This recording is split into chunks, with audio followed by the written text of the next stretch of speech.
Welcome everyone, today we are in ACC, Assetto Corsa Competizione, in VR. I'm in my Oculus Rift S.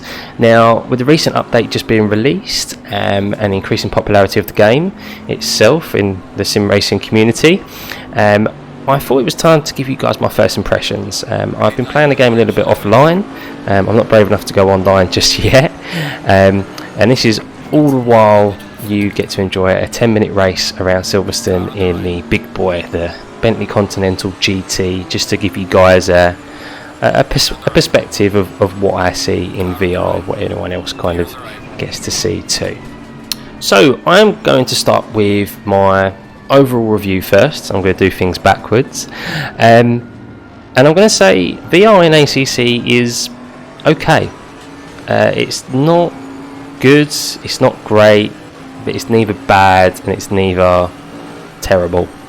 It still has a lot of optimization that is required for VR, especially when you compare it to Project Cars 2 or iRacing. These sims are just head and shoulders above ACC in VR at the moment, in VR support. Now this primarily comes down to the overall resolution and pixel density. Whether you want to take it as unfortunately or fortunately, but in this recorded video that you're seeing in front of you in this race, the resolution and pixel density are not what I'm seeing through the image in my headset. This video is considerably higher resolution and a sharper image and higher pixel density. Now this is a major flaw in ACC for VR, because apart from the car that's immediately in front of me and within the cockpit itself, everything else is jagged and out of focus and blurry. There's no detail, and this really decreases the level of immersion that you receive, considering the game looks so good on monitor.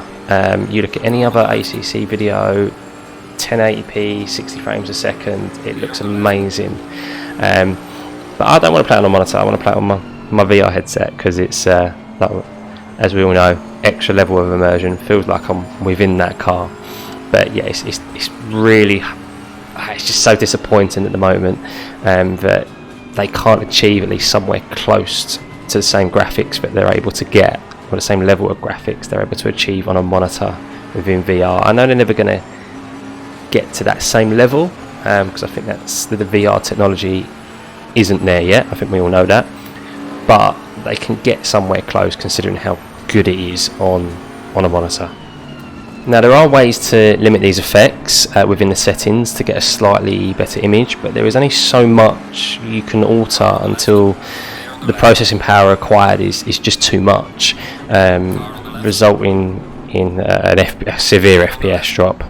I've managed to find a balance. I've got the super sampling set at 150, 50%. Most of my settings are medium to high. Some of them are on low. I will do a video following this up with my VR settings if that helps. I've pretty much just pulled them from other YouTube videos anyway, so I will link those. But I've managed to find that balance, but I've still had to limit my FPS to 60 frames a second. I can't run it at 80 frames per second, which is the capability of the Rift S, because there's too much processing power that's required, which is worrying really, considering I have an i7 processor and a 2080 RTX graphics card. So I've got quite a beefy PC, and I'm still not able to get the best performance out of it. Now onto the HUD. Unfortunately, you guys can't see the HUD and the data that is displayed within the headset. It doesn't record it. I don't know why. Doesn't do it like it does in iRacing. In iRacing you get to see the relative box, the black box, the timings, the off tracks, the the penalties when the last lap is, for example, the checkered flag. So I'm not entirely sure why that isn't available to be seen while recording. I have to look into that some more. But first off, I do like the level of data that is available to you. There's a lot of options. I like the tyre telemetry, how much wear there is, if your brakes are cold or hot. There is a lot there, but what I do find difficult is how to arrange it. Now, it's not as easy as it is in iRacing, for example, where it's a click and drag system, and you can just move it about within your HUD so that it suits your vision. It can be either out of your vision or it can be right in the middle. It's entirely down to you and to your personal preference. But in particular here, there is none of that, and it's just a case of removing it entirely or zooming in and out. And now, what's annoying about this is that you have to have some of the data is unreadable, so they're not all at the same sizes. So one piece may be perfect for you, it's not in any of your vision, it's not in any of your mirrors, it's not in your steering wheel, but you won't be able to read it. But one may be perfect at the top left, but then you can't read the tyre telemetry data, and vice versa. And it seems to be a very simple fix, but very awkward at the moment to use. Moving on from these issues though, I do like the different type of immersion that ACC does offer compared to iRacing and Project Cars 2.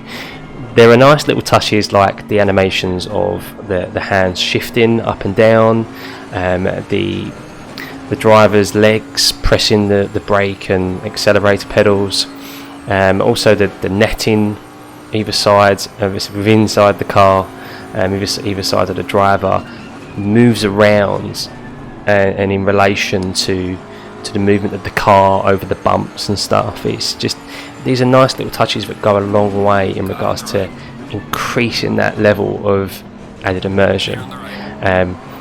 And most and foremost, I know it's not quite particularly in relation to VR, because it's in the game as a whole, but the sound is phenomenal.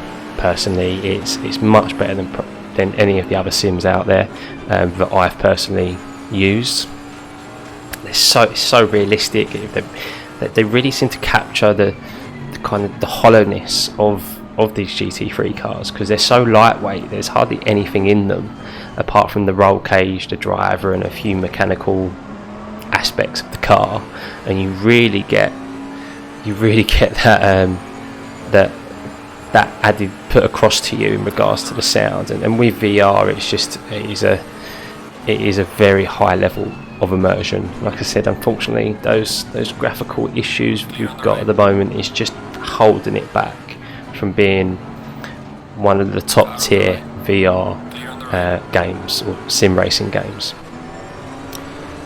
Overall though, as I stated at the start, VR is okay in ACC in its current form. I'm still able to enjoy the racing, but for that next level, it needs some more optimization. Well, more than a little, it needs quite a considerable amount of optimization.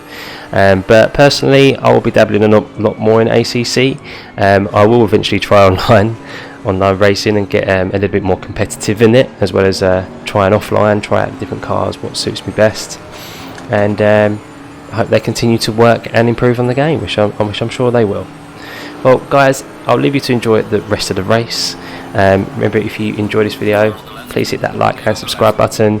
Hit me up in the comments below if you have any questions. I'll answer as best as I can. See you again soon.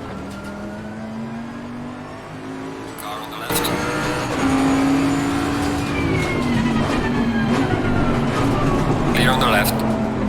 There's some light damage on the left. Car on the left. Clear on the left.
back. Clear on the left.